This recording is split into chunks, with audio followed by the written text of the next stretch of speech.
Right. You have finally made it to the last full week of this semester. Congratulations on making it this far, and I wish you all the best luck in this last week.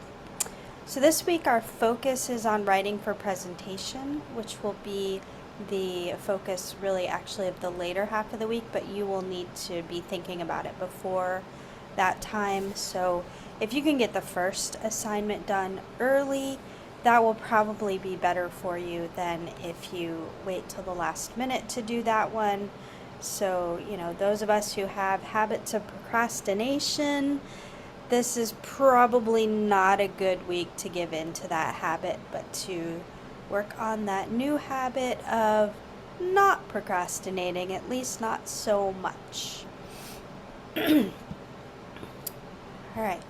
So, your first thing that we're working on this week is that job offer letter. We mentioned that last week. You wrote a job description based on what you saw on an assigned classmate's website. So, you were tasked with the idea of creating the perfect job for that person and writing up the complete detailed description of that job. Now, this week, you're going to be writing a job offer letter, and that letter needs to include the specific job title, the start date, the base salary, contingencies, the at-will statement, and the deadline for acceptance. So let's go ahead and look at the assignment.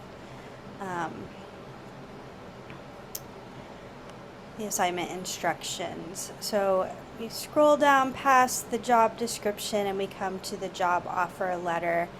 The purpose is to offer a specific position to a candidate who is your assigned classmate. So you will need to use that classmate's name, by the way. Don't, make up somebody else, but use as if you were writing to that classmate.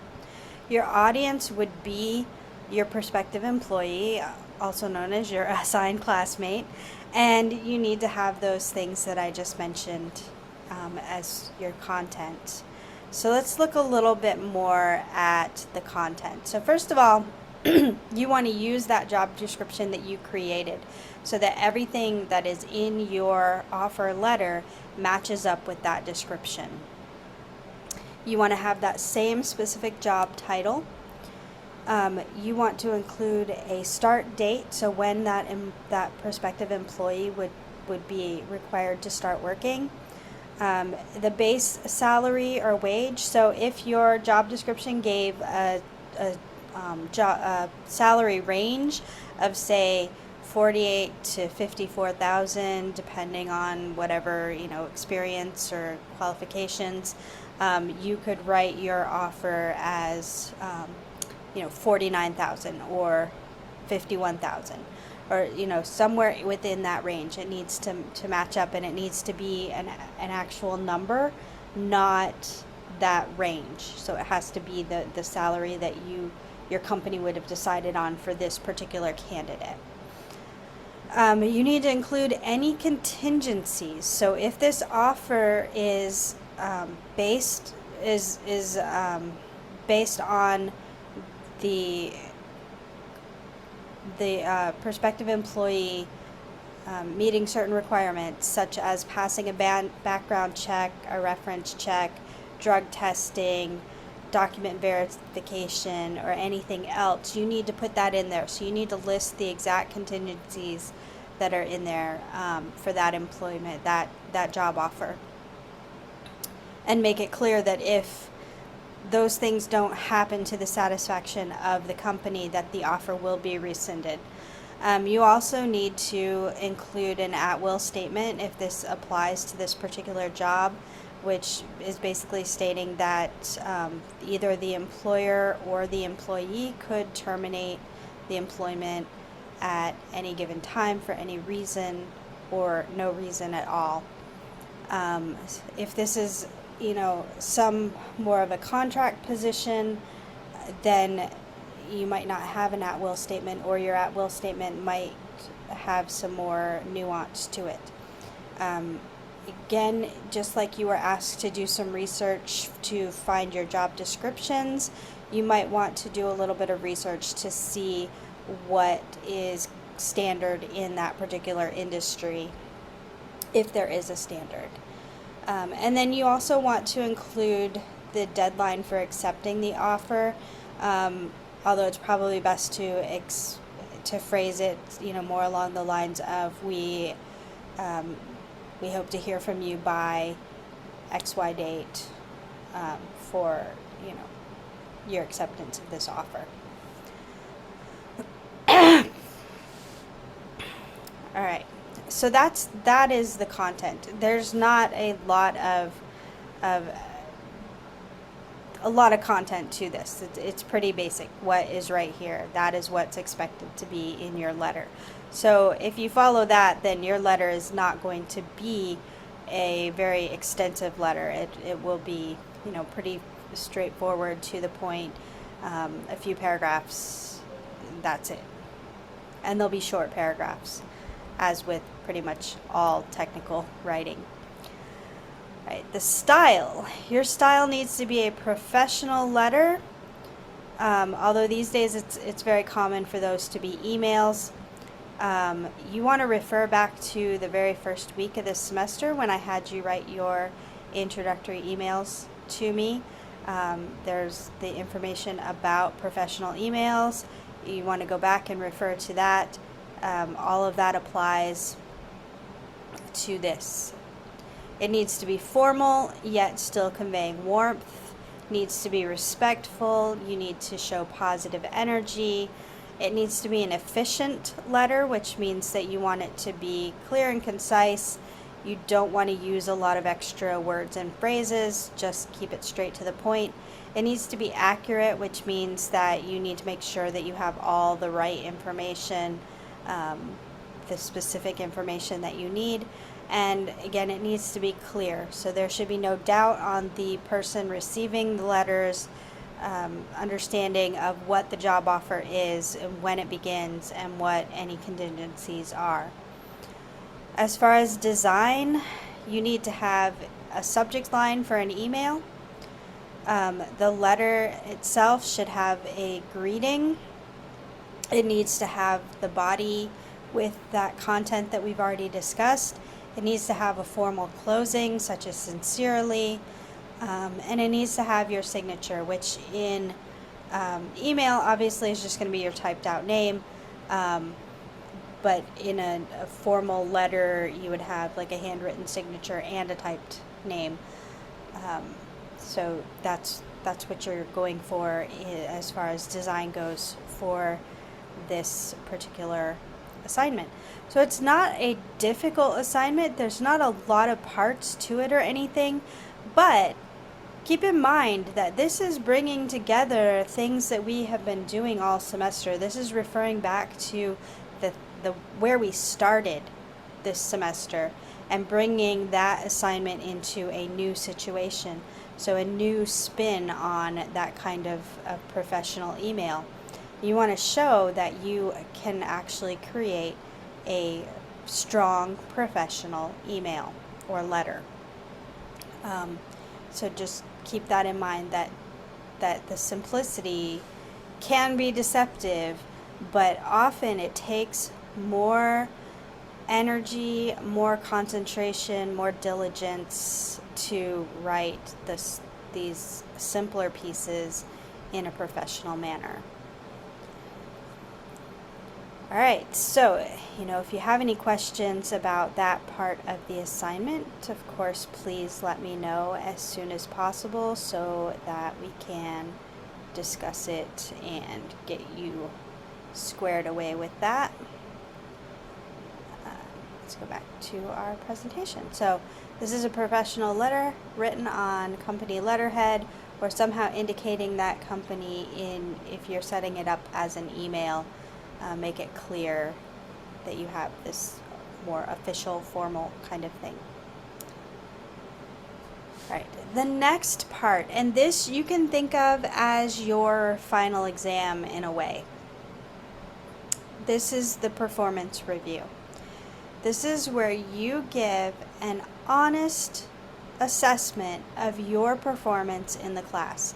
So a lot of times in jobs, and some of you may have had to do this already, some of you may have heard of it being done, but you haven't had to do it yet, and others, maybe you've just haven't had this experience yet, but eventually you will, where you will have a performance review in your job. And for a lot of people, that performance review comes after the first 90 days, and that's where they decide to make you a permanent employee, or to say, hey, this isn't really working out, we're going to have you go your own way and find another job.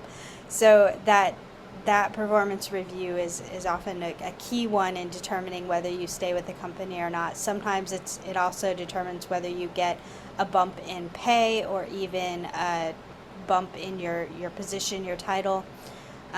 So the performance review is actually pretty important. It's an important part of your professional life. And often, not always, but often, you will be asked to complete a review of yourself as part of the overall review process. And so, for example, in the last elementary school where I taught, the administration completed their forms, and I also, all of us teachers, completed the forms as well on ourselves. So when we got together to discuss it, we kind of compared our assessments to see, like, how did the administration's view match with the teacher's own view of what they'd been doing and how well they'd been doing it. And so this happens in a lot of professions, a lot of jobs, where you have to do your own review of your own performance, and then you will come together with your supervisor, manager, administrator, whatever, to discuss, where you both see your performance in your role. So this is supposed to be an honest assessment. This is supposed to be where you look critically at what you have done. And you have to be willing to acknowledge the areas that maybe you didn't come through as strongly as you would have liked, or as you thought you did. But looking back, you can see that, hey, that was kind of weak. But you don't want to be putting yourself down either. You also want to be able to say, hey, I'm really strong at these things, and this is how I know this. So you want to give this honest performance, or honest assessment of your performance. There are 6 key areas that you will be asked to evaluate your performance in, and we are going to look at those in a moment. And then you will be setting 3 SMART goals, and in a moment we'll talk about what that SMART goals means. And this will be a formal document. So you, again, may need to do some research. You may need to look at, what does a performance review document look like? There are many different kinds of performance review documents. Some of you, again, will have already seen some in your job, or jobs that you've held, and you may draw from those to create your document. Or maybe you've never seen one before, so you want to look at several different examples. They're easy to find if you just Google them, and you can see what do some of them look like, and what do you think will best fit these 6 key areas and 3 SMART goals, and the other things that we have to have on your formal document. And then the other part of this assignment, so it's a 2-part assignment, the other part is to then prepare a presentation using Google Slides or PowerPoint that's organized around the 6 key areas and includes evidence from your coursework. And then in order to earn a 4, you're going to need to create a recording like I'm doing right now with this presentation. So we'll talk about that again in a minute. So we have a link here to the whole document, but we're just going to go to the next slide, and then we'll come back to that document. So these are the key areas. 1 is communication. So how well have you communicated with your teammates, your classmates, and how well have you communicated with your professor in this course? how often, what kinds of communications, what has been, the tone, the quality, the level of formality, has it been appropriate, all of those kinds of things about communication. Collaboration and teamwork. Remember, several weeks ago we talked about how collaboration and teamwork are one of the most sought after skills that employers have for prospective employees. So how well did you work on those team projects? Starting with the very beginning with the first team assignments, where you were just really kind of getting used to working with your classmates before you had to jump into that big team project. And then how did you do on that team project? How was your participation? How well did you work with your teammates on that project? And what's your evidence for that? Next key area is problem solving. So when you came across a problem, a situation that challenged you in some way, what was your approach to solving that problem? What were your successes and failures, and how what does that say about you as a problem solver in this course?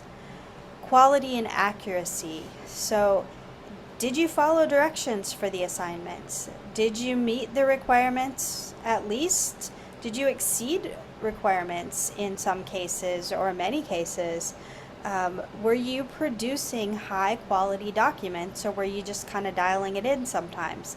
I mean, hey, sometimes we all dial it in.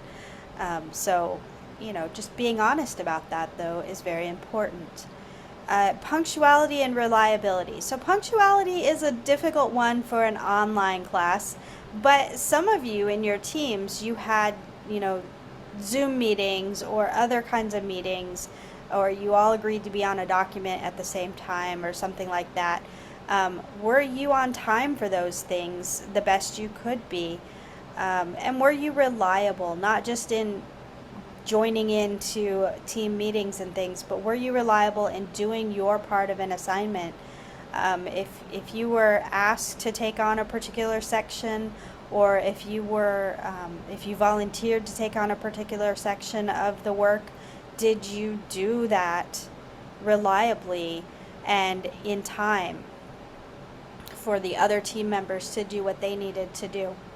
Was it a cooperative kind of work there? And then, did you accomplish your goals and meet your deadlines? So were you able to do the things that you needed to do to accomplish the goals that you had set out either for yourself or set out for you in the assignments? And did you meet the deadlines? Did you do your part of the team projects on time? So the reliability is, did you do them, and did you do them well? Did the second part here, accomplish goals and meet deadlines, did you do them on time? And were you consistent in turning in your individual assignments on time throughout this semester? Or did you have a bad habit of turning them in late? So give an honest assessment of those things. And again, in order to earn a 4 on this assignment, you must create a video of you delivering your presentation. So let's go back and look at this assignment document, though. Okay. So again, you're creating a review of your own performance in this class. You're going to have a formal document, and you're also going to create a slide presentation. So we'll start with the document itself, but for both parts, the rhetorical situation is the same. So the purpose is to assess and present your own performance. Your audience is me, your professor, and an imaginary panel of evaluators. I think sometimes that helps us kind of simulate that real life experience. Very rarely would you be called to give this kind of presentation to just one person. You would be needing to present to a panel of people, a committee, or a board or something like that, an office team. And so imagining that can help put you in the right mindset for the presentation that you'll be making. Your content would be an assessment of your performance in these key areas: communication, collaboration and teamwork, problem solving, quality and accuracy of work, punctuality and reliability, and ability to accomplish goals and meet deadlines. Right, so the rhetorical situation is the same for both parts of the assignment. So part one is your formal review document. So in this one, you're asked to spend some time reviewing your work and your participation in the course. What was asked of you? What were the assignments, the teamwork responsibilities and requirements? What were the readings you were assigned, the videos you were asked to watch, etc.?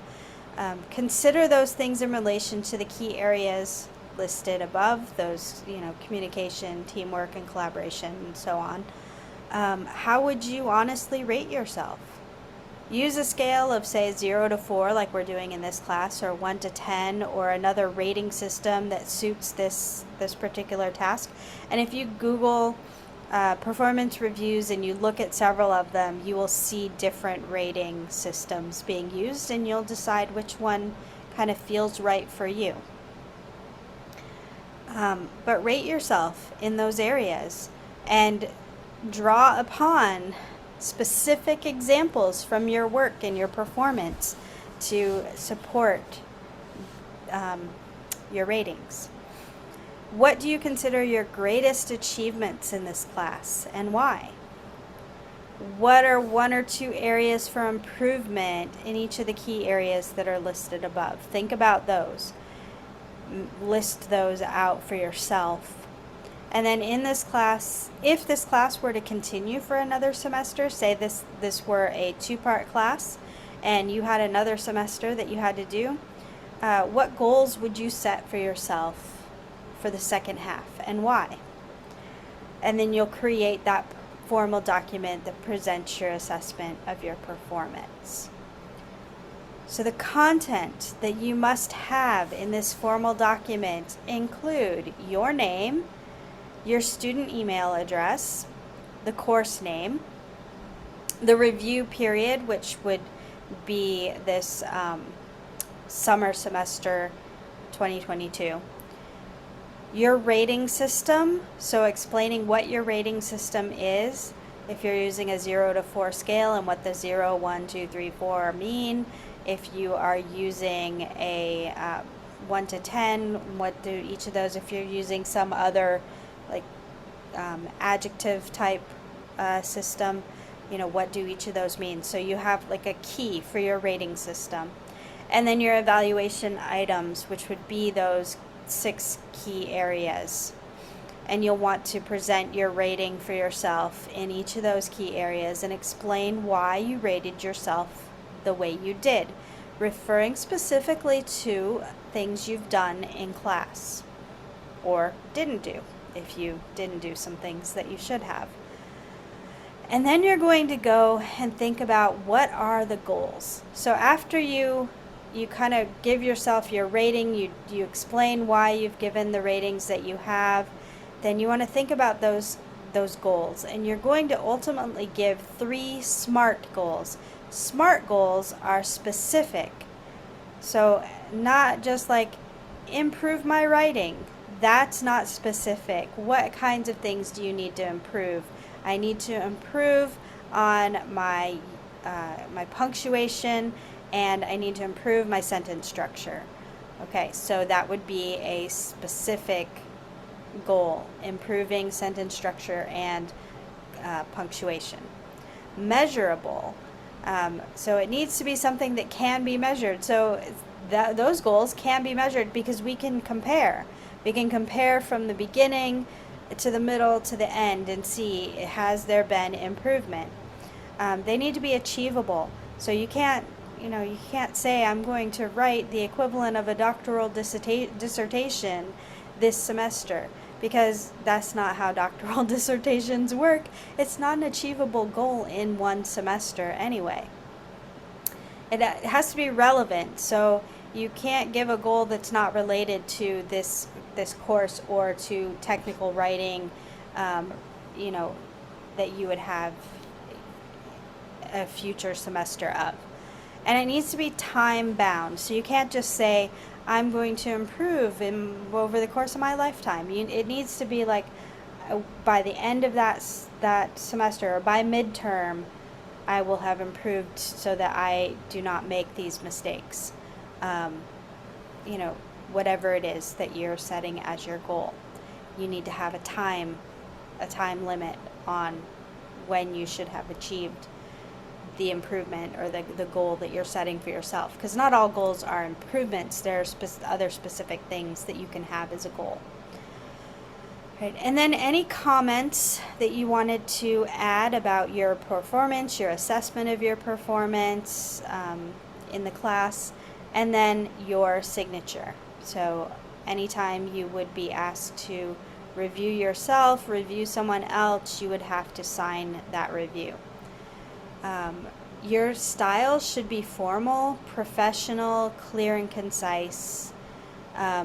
And remember, formal, but still, you're still human, so still convey some warmth and life in it, but it needs to be clear that you are taking this very seriously as part of your responsibilities. And then your design is, it's up to you to design your particular form, but you need to remember to balance the text with white space. And if you have a chart or a table set up for your review, you want to make sure that it's clear, that it's easy to read, that it's obvious what the different rows and columns are. And if it goes on to more than one page, it's a good practice to repeat any headings on that second page so that the reader wouldn't have to keep scrolling back up to check what column they're in for any things that are in those columns. Right, so that is the first part of the assignment. That is your formal document. And then what you're asked to do is to use that document to create a presentation, because writing for presentations is different than writing for a letter or writing a performance review, writing anything else. Writing for presentation is a different kind of writing altogether. When you're creating slides, the first rule is that you don't want too much text on the slide. The text should be minimal, because the presentation is oral, and your audience is either going to read what's on the slide or they're going to listen to you. Very rarely will they do both. So if you have minimal text on your slides, they're going to be listening to you, ideally.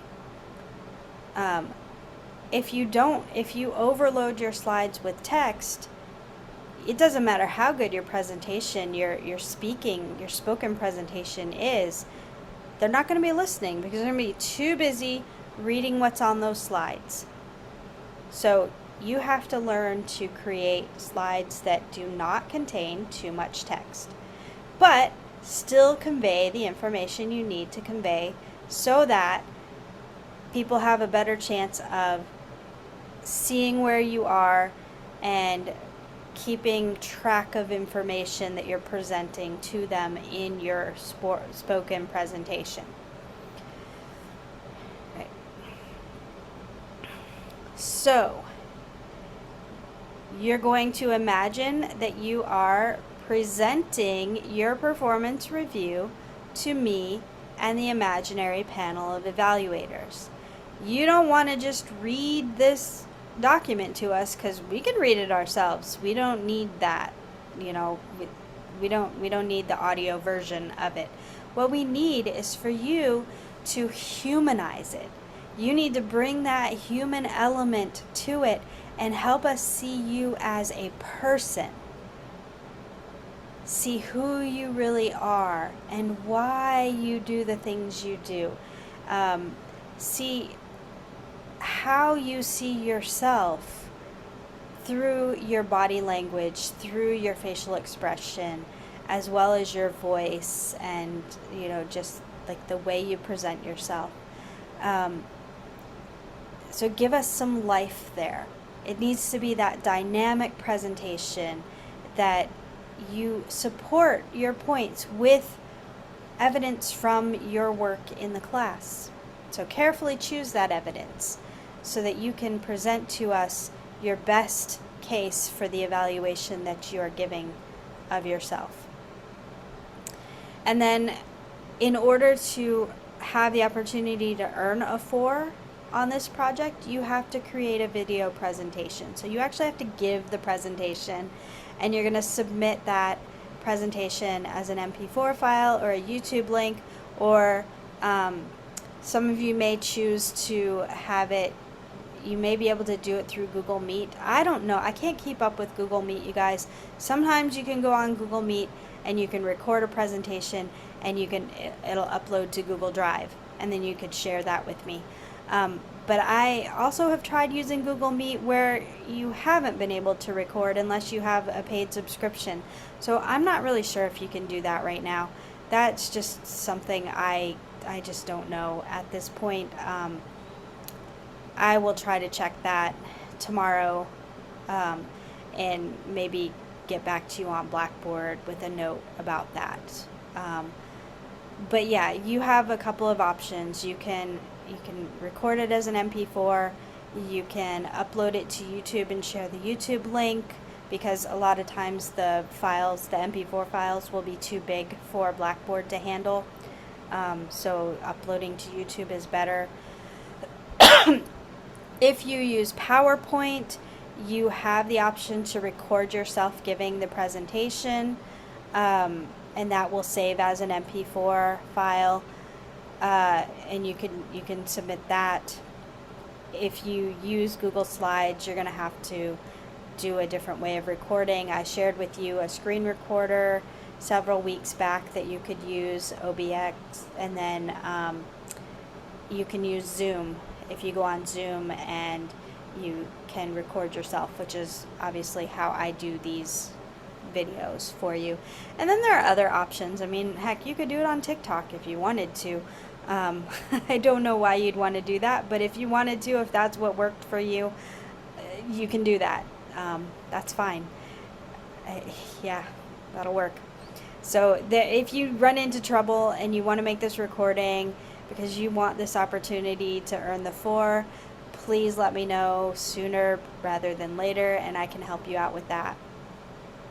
All right, so either way, if you do the presentation, you do the video, you have to submit the file or the link with your plain PowerPoint file or slides link, so I can see both of those. And that's especially important if you do link to things within your slides. That's one of the reasons why I give you not just a recording every week, but also the slides themselves, so that you can click on any links to get any files that are linked in there. It works better that way. All right, so you're going to organize that presentation around those 6 key areas. So you'd want at least one slide for each of those 6 key areas. And you want to, again, include evidence from your work, so you may need more than one slide. Or you may choose to have more than one slide. So the content, you will want to have a title slide that indicates this is a performance review, and you want to have your name on that slide. You want to have a slide with the formal performance review document or a link to that document. Most of you, your document probably won't fit on one slide. If you shrink it down too small, it's not going to be readable. Anything on a slide needs to be readable, so it's probably going to need to be a link to the document. You'll probably need to upload your document to your Google Drive and then share that link. you will need to make sure that that link sharing is set to anyone with the link, otherwise I won't be able to see it. You need to include at least one slide for each of the key areas. As we just said, you may have more than one. If you need it, that's fine, but you have to have at least one for each area. So each area has to be on its own separate slide. You need to have at least one goals slide. You could have all 3 of your SMART goals on one slide, or if you wanted to, you could have a separate slide for each one of those 3 goals. You need to have at least one comment slide, and then you need to have a concluding slide in which you thank the audience and you include your signature. Right. You need to be using your professional style. So professional, but still conveying warmth. Objective. It needs to be an objective review. You need to put your emotions aside and just look at your objective performance, so that you can be honest and you can be clear and concise in what you are sharing. It is really important that you learn to be honest. It is through honest, critical analysis of our own performance that we're able to improve. So don't think of acknowledging any weaknesses as a bad thing. Think of it as a positive thing, as something that will help you grow.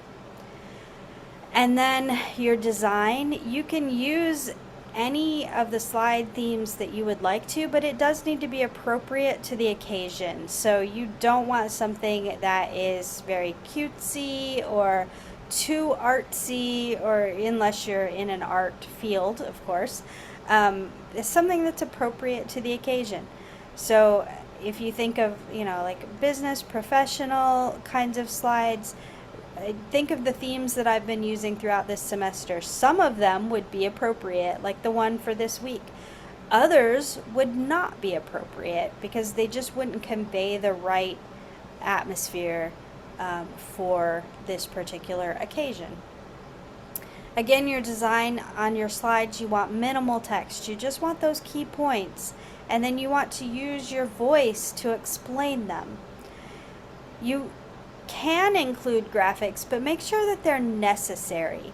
You don't want graphics just to have a graphic or just to look cute or something. Make sure that they support what you're trying to say instead of competing with it. If you have any links, make sure that they're working correctly. And then make sure that the font you use is legible. So the style, you need to make sure that you have a very easily readable font style. It needs to be good size, and you need to be mindful of your colors, making sure that the colors are easy to read. So you want to avoid things that are more difficult. Things like reds and brighter oranges are very difficult. They're hard on the eyes and they're very harsh. And that the way the light and the color work, it makes it very difficult to read, especially if you have any particular vision impairments. So I would avoid that, and go for more of the cooler colors, looking at blues and darker greens. If you need to use color, making sure that black is a great color to use, making sure that the color of your text stands out, has enough contrast from your background, the color of the background. So those should not be competing, and you need to especially look at it after a link has been, if you include a link in there, go back and make sure that the text is still visible against the background. Remember that automatically hyperlinks are turned blue in most cases, and so if you have a blue background or a darker background, that blue is not going to stand out, and you're going to need to go in and change that color, either the color of the background or the color of the text there. So, you definitely want to make sure you go back and look at everything again to make sure that you've got good design elements and that everything is going to be legible. Couple of sources for good slides themes. This is where I get all mine, are Slides Go and Slides Carnival. I know that there are probably others out there, so feel free to use others if you know them. I just know that these ones are available and they're free, and they offer many, many, many appropriate options for this project. Right.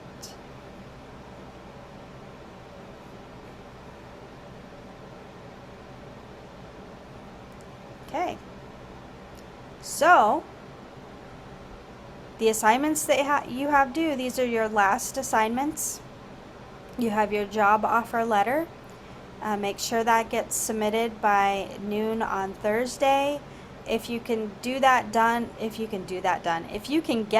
done earlier and submit it earlier, you will be giving yourself more time to do your performance review project.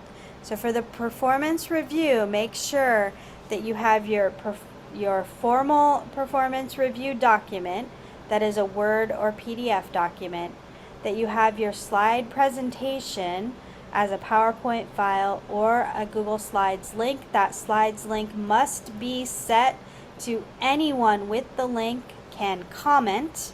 I need to be able to comment on them. So you need to submit that. And then if you are wanting to earn a 4 on this project, you need to record your video and submit the file or link to that. And those are all due by noon on Monday the 15th.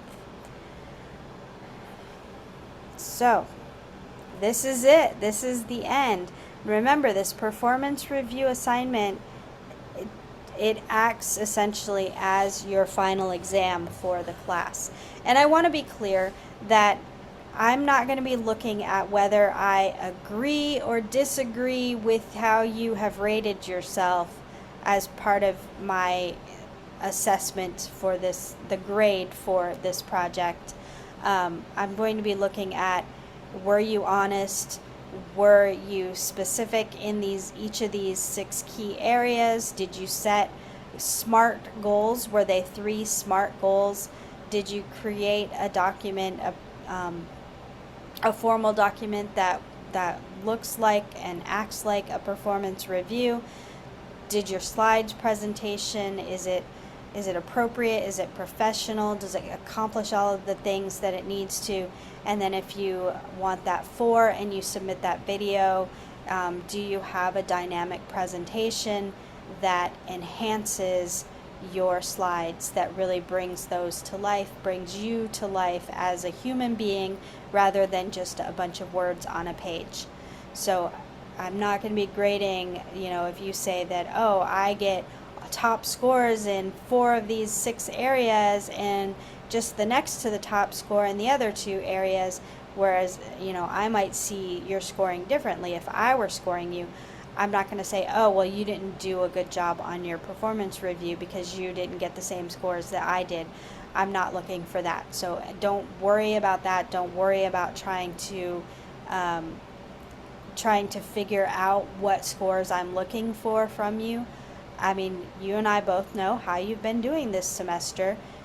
You know more of the why you've been doing how you've been doing. So you need to bring that to life, and that's what I'm looking for. All right. If you have any questions, any concerns, please contact me as soon as possible. Remember, the sooner you contact me, the better.